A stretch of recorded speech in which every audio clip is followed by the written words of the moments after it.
So to make the homemade popcorn the traditional way, I'm going to use these corn kernels from Imperfect Foods, okay, to make the popcorn. Okay, let's start. I'm using a deep pot, so it has a lot of room. I want to make it hot, okay, as much as possible, so that the corn will really pop. Now it's hot. Let me get a handful of corn.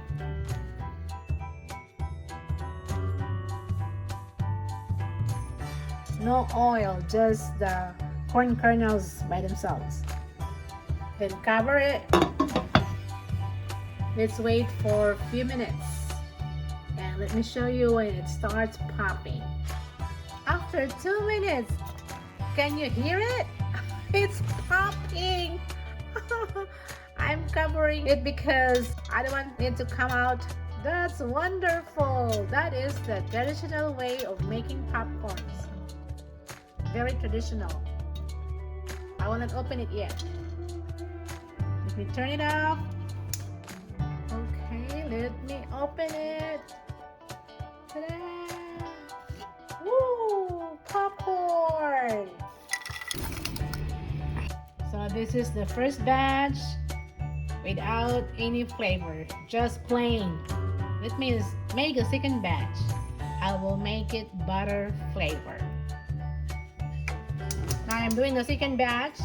It's still hot. I'm going to put butter, 1 spoon of butter.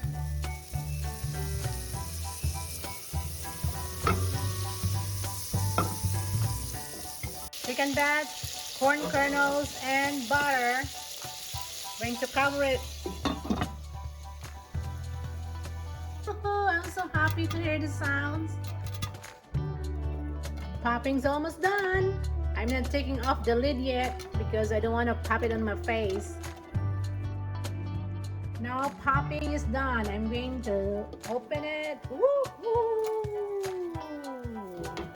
And into the bowl it goes. Ta-da! Popcorn is served. It's movie time. I'm ready to watch a movie at home with homemade popcorn. Let's eat.